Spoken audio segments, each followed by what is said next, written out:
Episode 5। अभी तक आप सभी ने पिछले भाग में देखा कि कैसे रुद्र को तब बहुत ज्यादा बुरा लगता है जब काजल मेघना को उतना कुछ सुना देती है। इसीलिए जब वो अपने घर चली जाती है, तब रुद्र मेघना से माफी मांगने के लिए किचन रूम में चला गया और वहां पर जाकर वो मेघना के पास जाकर बैठते हुए बोला, मुझे माफ कर दो मेघना। बात करते करते दोनों दोस्ती कर बैठे और दोनों दोस्ती के रिश्ते से बहुत खुश भी थे। उसके बाद मेघना अजय को बचाने के चक्कर में रुक्मणी की सहेली के सामने आ जाती है, जिसके बाद रुक्मणी उसे सबके सामने अपने घर की नौकरानी की रिश्तेदार बता देती है, जिससे अजय बहुत गुस्सा गया पर मेघना ने उन्हें कुछ कहने से मना कर दिया। अब देखना यह है कि क्या जब ये बात रुद्र को पता चलेगी तो क्या वो रुक्मणी से बात करेगा या फिर चुपचाप मेघना की बेइज्जती सुन लेगा। अब ये तो कहानी को आगे सुनने के बाद ही पता चलेगा, तो चलिए हम अपनी कहानी को आगे बढ़ाते हैं। मेघना दौड़कर किचन में चली जाती है और वहां पर बैठकर रोने लगती है, क्योंकि उसे आज रुक्मणी के बात का बहुत ज्यादा बुरा लगा था, लेकिन वो उन्हें कुछ कह भी नहीं सकती थी, इसीलिए वो ये सब सोच सोच कर बहुत फुट फुट कर रो रही थी।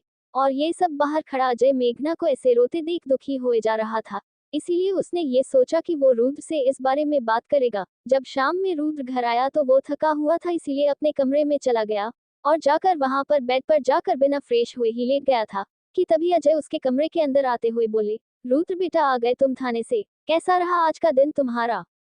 अरे पापा आप यहाँ पर आइए ना, बैठे। हाँ आज थाने में बहुत ज्यादा काम था तो इसी वजह से थोड़ी थकावट सी लग रही थी। हाँ वैसे भी थाने में सभी यही सोच कर आते हैं कि यहाँ पर तो इंसाफ मिल ही जाएगा, पर क्या सच में बेटा उन्हें इंसाफ मिल जाता है या सिर्फ ये सब एक झूठ है? पापा ये आप क्या बोल रहे हैं? मुझे तो कुछ समझ में ही नहीं आ रहा है। वैसे भी थाने में मुझसे जितना भी हो सकता है मैं सभी के साथ इंसाफ करता हूँ, और जब तक मैं उन्हें इंसाफ ना दिलवा दूँ तब तक मुझे चैन नहीं मिलता है। पर मुझे एक बात समझ में नहीं आ रहा है, पापा आज तक आपने मुझसे इस बारे में कभी भी कोई बात नहीं करी थी तो फिर आज ऐसा क्यों? वो इसलिए बेटा, क्योंकि आज तक मुझे ये बात पता थी कि मेरा बेटा जिस जिम्मेदारी से अपना कर्तव्य निभाता है उससे कभी भी कोई गलती नहीं हो सकती है, और न ही वो कभी किसी के साथ नाइंसाफी करेगा। लेकिन आज जब मेघना को मैं देखता हूँ तो मुझे ये सोच सोच कर बहुत ज्यादा दुख होता है कि तुमने उस बच्ची के साथ इतनी बड़ी नाइंसाफी की है, और फिर उसे यहाँ पर लाकर अपनी माँ के बीच छोड़ दिया, जो उसे बच्ची को एक भी चैन की सांस नहीं लेने देती है। ये आप क्या बोल रहे हैं पापा? क्या हुआ? मेघना को फिर माँ ने कुछ बोला क्या? मैंने मेघना के साथ कोई नाइंसाफी नहीं करी है पापा, मैं तो उसे बचाने के लिए ही ना उसकी मांग भर दी थी तो फिर। हाँ तुमने सच बोला रुद्र, तुम उसे बचाने के लिए ही उसकी मांग भरे थे, पर क्या तुम्हें ऐसा नहीं लगता है कि तुमने उसे वहां से तो बचा लिया, पर यहाँ पर भी वो जिंदा घुट ही रही है। वो जब से यहाँ पर आए है उसका ऐसा एक भी दिन नहीं बिता जिस दिन वो खुश हो। हमेशा रुक्मणी जी उसे किसी ना किसी बात के लिए बेइज्जत करते ही रहती है, और वो बच्ची सिर्फ इसलिए चुप रह जाती है कि कहीं उसकी वजह से रुक्मणी जी आपसे और गुस्सा ना हो जाए। पर क्या उसके साथ ये सब नाइंसाफी नहीं है? उन्होंने तो आपको नहीं बोला था कि आप उसकी मांग भर उसे बचाओ, ये सब तो आपने खुद अपनी मर्जी से ही किया था ना, तो फिर वो सजा क्यों काट रही है यहाँ पर? पर पापा मैं क्या करूँ? मुझे तो कुछ भी समझ में नहीं आ रहा है। अगर मैंने माँ से कुछ बोला तो उन्हें लगेगा कि मैं मेघना के लिए उनसे जुबान लड़ाए, और अगर ये बात काजल को पता चल गई तो वो मुझसे फिर से नाराज हो जाएगी, जो कि मैं नहीं चाहता हूँ। ये तुम क्या बकवास कर रहे हो रुद्र, तुम्हें अपनी सोच को बदलनी पड़ेगी। हाँ ये बात सच है कि तुम काजल से प्यार करते थे, पर उससे तुम्हारी शादी नहीं हुई है, तुम्हारी शादी मेघना से हुई है, और इस वक्त वो तुम्हारी पत्नी है, इसीलिए तुम्हें अब काजल को भूल मेघना पर ध्यान देना चाहिए। और हाँ एक बात और, ये जो रिश्ते बनते हैं ना इसे ना ही हम अपनी मर्जी से बना सकते हैं और ना ही तोड़ सकते हैं, इसीलिए तुम्हें ये बात पर जरूर सोचना चाहिए, क्योंकि सिर्फ तुम्हारी वजह से उस बच्ची को दुख क्यों मिले। उनकी जिंदगी को आप एक खेल बना कर रख दिए हैं कि 6 महीने बाद हम अलग हो जाएंगे। इस वक्त तो मैं जाता हूँ पर आप इस बारे में के बार सोचिएगा जरूर, बोलकर अजय कमरे से निकल चले गए।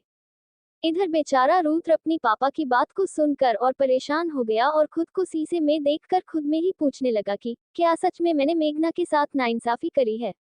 क्या सच में जोड़ियां ऊपर से ही बनती है? पर मैं तो काजल से प्यार करता हूँ तो फिर मेघना के साथ? नहीं नहीं मुझे ये सब नहीं सोचना चाहिए, पापा सिर्फ ऐसे ही बोल रहे हैं। मेघना भी तो इस रिश्ते को नहीं मानती है, वो भी तो सिर्फ 6 महीने के लिए ही ना यहाँ पर रुकी हुई है। लेकिन मुझे माँ से बात करनी पड़ेगी कि वो मेघना के साथ ऐसा बर्ताव नहीं करे। देखता हूँ मेघना क्या कर रही है। ये बोलकर रुद्र बाथरूम चला गया अपने कपड़े चेंज करने के लिए। कपड़े चेंज करने के बाद वो रुक्मणी के कमरे में जाते हुए धीरे से बोला, माँ क्या मैं अंदर आ जाऊँ? रुक्मणी जी अपने कमरे के सोफे पर बैठकर कुछ काम की फाइल देख रही थी। रुद्र की आवाज सुन बोली, आज जाइए रुद्र। माँ, मुझे आपसे कुछ बात करनी थी, वो मेघना के बारे में, प्लीज माँ। अब आप भी उसकी सिफारिश करने लगे रुद्र। बोलिए जो बोलना है आपको, मेरे पास उस लड़की की बात सुनने के लिए फालतू समय नहीं है, मुझे और भी बहुत काम है। रुद्र रुक्मणी जी के बगल में जाकर बैठते हुए उनके हाथों को अपने हाथों में लेते हुए बोला, मैं जानता हूँ माँ कि आप मेघना से इतना इरिटेट क्यों हो रही है, और मैं आपको गलत नहीं बोल रहा हूँ, पर आप सच बताइएगा, क्या इन सब में उसकी गलती है? देखिए रुद्र, हम नहीं जानते हैं कि इन सब में किसकी गलती है या किसकी गलती नहीं है, पर हम बस इतना जानते हैं कि वो लड़की हमें आपकी जिंदगी में नहीं चाहिए थी, पर हमें उसे 6 महीने तक ऐसे ही देखना पड़ेगा, और ये बात हमसे बर्दाश्त नहीं हो पा रही है। पर क्या माँ, आप मेरे खातिर बस 6 महीने के लिए मेघना के साथ अच्छे से बिहेव नहीं कर सकती है? प्लीज माँ, हम जानते हैं कि आप किसी के साथ भी ऐसा बिहेव नहीं करती है, पर क्या मेघना के साथ ऐसा करना सही है? वो भी तो इस रिश्ते में फंसी ही है। रुद्र, हम जानबूझकर उसको कुछ नहीं बोलते हैं, पर वो हमेशा कुछ ऐसा कर देती है जिससे हमें उसे सुनाना ही पड़ जाता है। पर फिर भी अगर आप बोल रहे हैं तो हम कोशिश करेंगे उस लड़की से जितना हो सके दूर ही रहे, नहीं तो उसकी हरकतों की वजह से हम उसे बोले बिना रह नहीं पाएंगे। और हाँ, आप जितना जल्दी हो उसके साथ डाइवोर्स का पेपर बना लीजिए। ठीक है माँ, और थैंक यू मेरी बात मानने के लिए। अभी मैं जाता हूँ, थोड़ा थक गया हूँ। थोड़ी देर आराम करने के बाद मैं कागज बनवाने के बारे में अपने दोस्त से बात करता हूँ। वो मेरा दोस्त वकील है तो इन सब में ज्यादा वक्त नहीं लगेगा। रुद्र ये बोलकर वो वहां से निकल गया। रुद्र रुक्मणी को समझाकर अपने कमरे में जाने लगा कि तभी उसको मेघना की याद आ गई, और वो कमरे में जाने की बजाय किचन में चला गया। और जब वो वहां पर गया तो मेघना को फर्श पर ऐसे ही लेटे देख हैरान रह गया, और मन ही मन कुछ सोचा और जल्दी से जाकर हॉल में सोफे पर से एक पिलो और एक बेडशीट लाकर मेघना के पास जाते हुए बोला, ये तुम ऐसे जमीन पर कैसे लेट सकती हो? तुम जानती हो ना कि इस वक्त मौसम कितना बदल रहा है, अगर तुम्हारी तबीयत खराब हो गई तो। चलो जल्दी से उठो, मैं ये बेडशीट बिछा देता हूँ, फिर लेट जाना। मेघना रुद्र को जैसे ही देखी झट से उठकर बैठ गई और अपने बालों को सुलझाते हुए बोली, आप यहाँ पर, मुझे कुछ भी नहीं होगा, मैं ठीक हूँ। और आप ये सब क्यों ले आए? अगर माँ ने देख लिया तो फिर गुस्सा करेगी। हाँ हाँ, तुम्हें क्यों कुछ होने लगा? तुम तो सुपरमैन हो ना। अब चलो चुपचाप, मैं जो बोल रहा हूँ वो करो। वैसे माँ तुम्हें कुछ भी नहीं बोलेंगी, मैंने उनसे बात की है, और उन्होंने बोला है कि वो तुम्हें समझने की कोशिश करेगी, पर एक बात तुम भी ध्यान रखना कि जितना हो सके उनसे दूर ही रहना। मेघना रुद्र की बात सुनकर बोली, मेरी वजह से आज आपको अपने ही घर में कितना कुछ मैनेज करना पड़ रहा है, और ये सब सिर्फ मेरी वजह से हो रहा है ना। काश कि हम उस दिन मिले ही ना होते तो शायद आज आपके लाइफ में जो इतना कुछ हो रहा है वो सब ना हो रहा होता। हम ये बात तो कभी कभी मुझे भी लगता है कि शायद हम उस दिन ना मिले होते, पर कुछ चीजें हमारे हाथों में नहीं होती है, इसीलिए अब जो हो गया उसको तो नहीं बदल सकते हैं ना, पर हम इस वक्त को ठीक करने की कोशिश तो कर सकते हैं ना। बोलकर वही बेड पर बैठकर कुछ सोचने लगा। क्या हुआ रुद्र जी, आप कुछ परेशान से दिख रहे हैं, क्या कोई प्रॉब्लम है? अगर आप मुझे बताना चाहे तो बता सकते हैं। वो दरअसल मुझे थाने के सभी मेरे दोस्त परेशान किए हुए हैं कि मैं उन्हें अपनी पत्नी से कब मिलवा रहा हूँ, और कब उनके हाथों का खाना खिला रहा हूँ। अब उन सबको मैं क्या बोलूँ, कुछ समझ में ही नहीं आ रहा है कि आखिर में मैं करूँ क्या। बस इतनी सी बात, इसमें परेशान होने वाली कौन सी बात है? देखिए, आपके दोस्त को ये बात पता है कि आपकी शादी हो गई है, पर किससे हुई है ये तो नहीं ना पता है। हाँ, तो इससे क्या? मेघना, मुझे कुछ समझ में नहीं आया। अरे रुद्र जी, मेरा कहने का मतलब ये है कि आप अपने दोस्तों को खाने पर घर आज ही बुला लीजिए, और मैं उन सभी के लिए खाना बना दूंगी, पर जब वो लोग आपकी पत्नी से मिलेंगी तो वो काजल जी होंगी। आप उन्हें पहले ही ये बात बता दीजिएगा कि आप उन्हें अपने दोस्तों के सामने पत्नी बोलकर मिलवानेंगे, इससे काजल जी भी खुश हो जाएंगी।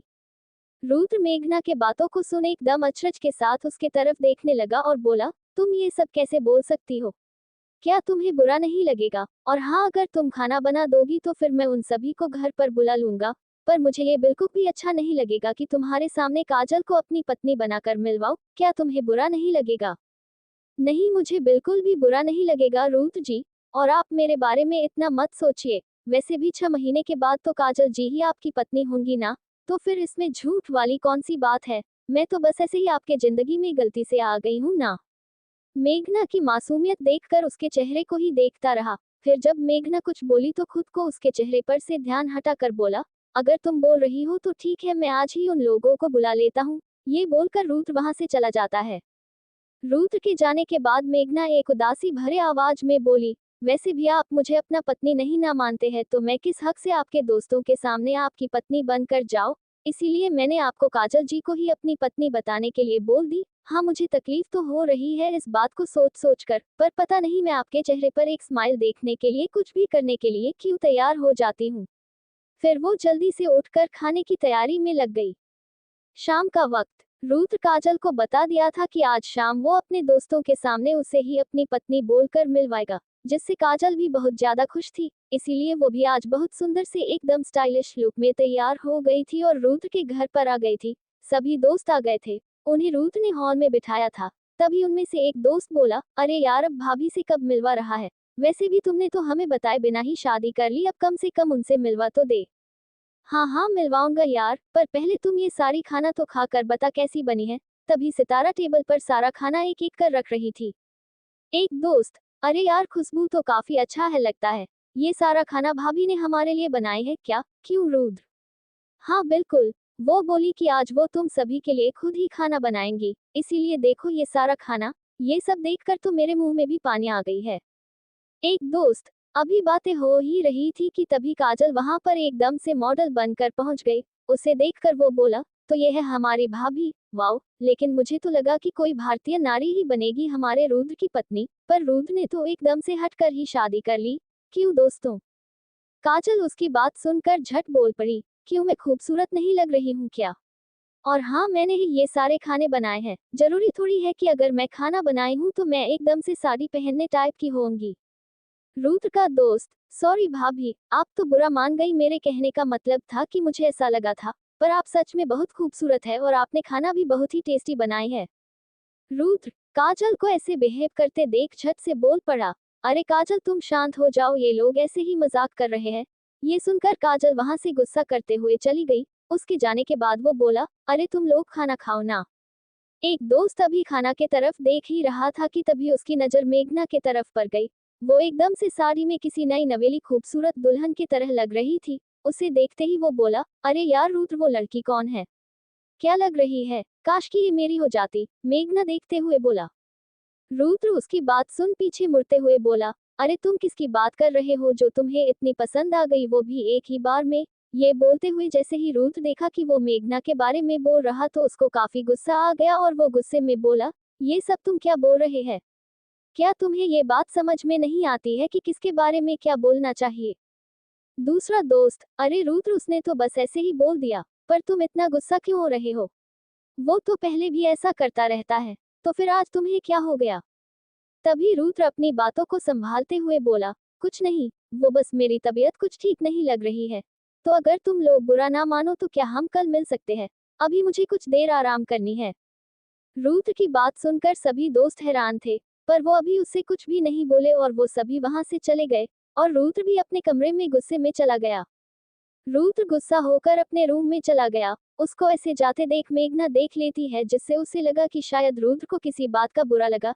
इसीलिए वो रुद्र के कमरे के बाहर पहुंच गई और रुद्र को देखकर बोली, रुद्र जी प्लीज आप एक बार बाहर आइए ना, मुझे आपसे कुछ बात करनी है। रुद्र ने जवाब दिया, मेघना, इस वक्त मुझे तुमसे या किसी से कोई बात करने का कोई मूड नहीं है, और इसीलिए अभी तुम यहाँ से जाओ। मेघना ने अपनी बात पर जोर देते हुए कहा, प्लीज रुद्र जी, बस एक मिनट आइए ना। देखिए, जब तक आप नहीं आएंगे तब तक मैं यहाँ से हिलूंगी भी नहीं, फिर चाहे माँ भी क्यों ना आ जाए। रुद्र गुस्से से ही बाहर आते हुए बोला, मेघना जल्दी बताओ यहाँ पर क्यों आए हो? मैंने जब तुमसे बोला कि मुझे इस वक्त बात नहीं करनी है तो फिर तुम क्यों बार बार मुझे बोलकर परेशान कर रही हो? मैं जानती हूँ कि मैं आपको परेशान कर रही हूँ रुद्र जी, पर वो क्या है ना कि मुझे पता है कि आप इस वक्त गुस्सा है, और जरूर इसके पीछे आपके दोस्त है। लेकिन मुझे ये बात जाननी है कि आपके और आपके दोस्तों के बीच ऐसा क्या हो गया जो आप गुस्से में ऊपर आ गए और आपके दोस्त भी चले गए? कुछ भी नहीं हुआ है मेघना। और हाँ देखो मेघना, मुझे ये बात बिल्कुल भी पसंद नहीं है कि कोई मेरे पर्सनल लाइफ में इंटरफेयर करे। पर मैं तो बस, मेघना अभी इतना ही बोली थी कि तभी रुद्र मेघना के मुंह पर दरवाजा लगाते हुए बोला, इस वक्त जाकर सो जाओ, कल सुबह में बात करेंगे। रुद्र को ऐसे दरवाजा लगाते देख मेघना दुखी हो गई और मन ही मन बोली, आखिर में ऐसी कौन सी बात हो गई इनके और इनके दोस्तों के बीच में जो इन्हें इतना गुस्सा गया? वैसे ही कभी भी इतना ज्यादा गुस्सा नहीं करते थे। ये बोलकर वहां से चली गई किचन की तरफ। पर रुद्र अभी भी अपने कमरे में आईने में देखकर थोड़ा गुस्से में बोला, आखिर सच में मैं इतना ज्यादा क्यों गुस्सा कर रही हूँ? और ऊपर से मेघना के साथ भी इतना रूडली बिहेव किया मैंने, जबकि वो तो सिर्फ मेरे हाल के बारे में जानने आई थी। लेकिन मुझे इतना ज्यादा बुरा लग क्यों रहा है उसके बारे में वो सब सुनकर? नहीं नहीं, मैं कुछ ज्यादा सोच रहा हूँ। शायद वो एक अच्छी लड़की है और इसीलिए उसके बारे में वो सब सुनकर थोड़ा गुस्सा आ गया, और कोई बात नहीं है। और कल मैं मेघना से बात कर लूंगा और उसे सॉरी भी बोल दूंगा। अगला दिन रुद्र सुबह जल्दी जल्दी जग गया और जॉगिंग के लिए चला गया। जब लगभग 7 बज रहे थे तब वो जॉगिंग करके वापस घर लौटा और जाकर अपने कमरे में फ्रेश होने चला गया। तब तक मेघना उसके लिए ऑरेंज जूस लेकर कमरे के बाहर पहुंच गई और आवाज देते हुए बोली, रुद्र जी आपकी जूस प्लीज ले लीजिए। रुद्र मेघना की आवाज सुनकर जल्दी से बाथरूम से निकल दरवाजा पर आते हुए बोला, प्लीज मेघना अंदर आओ ना, मुझे तुमसे कुछ बात करनी थी। हाँ तो बोलिए ना, मैं यहाँ पर खड़ी सब सुन रही हूँ, पर आपको तो पता है ना कि मैं। हाँ हाँ, मैं समझ गया कि तुम अंदर नहीं आओगी, आखिर में तुम सत्यवादी हो ना। अच्छा वो सब छोड़ो, वो दरअसल कल रात मेरा मूड थोड़ा ऑफ था और इसीलिए जब तुम मुझसे बात करने आई तो मैंने सारा गुस्सा तुम पर उतार दिया। इसीलिए अपने दोस्त को माफ कर दो, आगे से मैं ऐसा नहीं करूंगा। ये बोलकर अपने चेहरे पर एक उम्मीद भरे सिकन से मेघना की तरफ देखने लगा। मेघना रुद्र की बात सुनकर पहले कुछ देर तो अपना चेहरा एकदम से मुड़ियल बना ऐसा दिखाने की कोशिश करी कि उसको उनकी बातों का बहुत ज्यादा बुरा लगा। पर कुछ देर बाद उससे रहा नहीं गया और वो रुद्र के मुंह पर हंस पड़ी, और उसके हंसने से रुद्र के मुंह एकदम से एकचका गया। पर मेघना के हंसते ही वो उसका चेहरा को घूरने लगा और उसके चेहरे में ही खो गया। पर जब मेघना ने देखा कि रुद्र कितने देर से उसे ही देखे जा रहे हैं तो वो हंसते हुए ही बोल पड़ी, क्या हुआ रुद्र जी, आप इतना घूर कर मुझे क्यों देख रहे हैं? और सॉरी आप पर ऐसे हंसने के लिए। वो दरअसल आपने जब मुझसे ऐसे माफी मांगी ना तो मुझे हंसी आ गई, क्योंकि मैंने कल आपकी कोई बातों का बुरा माना ही नहीं था, तो फिर सॉरी किस बात के लिए? मेघना की बात सुनकर रुद्र भी मुस्कुरा दिया और बोला, आज शायद तुम्हें पहली बार ऐसे मुस्कुराते हुए देख रहा हूँ। वैसे तुम मुस्कुराते हुए काफी अच्छी लगती हो, हमेशा ऐसे ही मुस्कुराते रहा करो। ये सब रुद्र को जैसे ही समझ में आया कि वो क्या बोल रहा है तो झट से अपने बात को संभालते हुए बोला, वो मेरे कहने का मतलब है कि हंसने से थोड़ा दुख कम हो गया ना, तो इसलिए, और कोई बात नहीं है। इस पर मेघना भी बोल दी कि हाँ वैसे भी इस जिंदगी में काफी गम है, तो क्यों ना इसे थोड़ा मुस्कुरा कर ही काटा जाए। अच्छा आप ये जूस पीजिए, मैं जा रही हूँ, वरना अगर माँ ने मुझे यहाँ पर देख लिया ना तो फिर हो ही गया, मुझे तो डांट पड़ेगी ही, पर आप भी फंस जाएंगे। ये बोलकर वो वहां से हड़बड़ा कर चली गई। उसकी बातों को सुनकर रुद्र के चेहरे पर भी मुस्कान आ गया और वो भी जूस पीता हुआ अंदर चला गया। लेकिन तभी उसके मोबाइल पर काजल का कॉल आ गया और वो झट से कॉल रिसीव करते हुए बोला, हेलो काजल, बोलो क्या बात है? अभी कॉल किया है, मुझे स्टेशन जाने के लिए रेडी होना है। हाँ हाँ, अब तुम्हें मुझसे बात करने का मन क्यों करेगा भला? अब तो तुम्हारी वो सुकोल बीवी आ गई है ना। ये सब तुम क्या बोल रही हो काजल? ये तुम्हें सुबह सुबह हो क्या गया है जो तुम ये सब बकवास किए जा रही हो? हाँ तो क्यों ना बोलूं, कल जब तुम्हारे वो दोस्त सब मेरे साथ ऐसे बदतमीजी कर रहे थे तब तो तुम्हारे मुंह से एक शब्द भी नहीं निकला। इसका मतलब तो यही है ना कि तुम्हें मेरी बुराई से कोई फर्क नहीं पड़ता है। नहीं तो तुम वो सब सुन रहे होते वहां पर खड़े होकर। रुद्र काजल की बात सुनकर एक मिनट के लिए तो मन ही मन हैरान होकर वो सोचने लगा कि ये बात तो सच है कि जब काजल को उनके दोस्त वैसे फ्लर्ट कर रहे थे तब तो मुझे गुस्सा नहीं आया था, लेकिन वही बात जब मेघना के साथ हुआ तो मुझे गुस्सा क्यों आ गया? अभी रुद्र वो सोच ही रहा था कि तभी काजल उधर से बोल पड़ी, अरे अब तुम कहाँ खो गया, या तुम्हारे पास मुझसे बात करने का भी वक्त नहीं है? इस पर रुद्र हड़बड़ाते हुए बोला, अरे काजल ऐसी कोई भी बात नहीं है, वो तो बस मैंने सोचा कि इतने दिनों के बाद मिले हैं क्यों उन लोगों को कुछ उल्टा सीधा बोलूं। वैसे भी वो लोग सिर्फ तुम्हारे साथ थोड़ा मजाक ही तो कर रहे थे, और तुमको जितना देर बात करनी है करो, मैं नहीं बोलूंगा रखने के लिए, अब तो ठीक है ना? ये सुनकर काजल बोली, नहीं नहीं, तुम तैयार हो जाओ, नहीं तो बाद में फिर बोलोगे कि मेरे वजह से देर हो गई। मैं रखती हूँ। ये बोलकर काजल कॉल रख दी। तो दोस्तों आज के इस एपिसोड में बस यहीं तक। आगे की कहानी को हम अगले एपिसोड में सुनेंगे। फिलहाल के लिए दीजिए हमें जाने की इजाजत, और इसी तरह सुनते रहिए हमारे द्वारा लिखी स्टोरी, मजबूरी से बंधी एक डोर।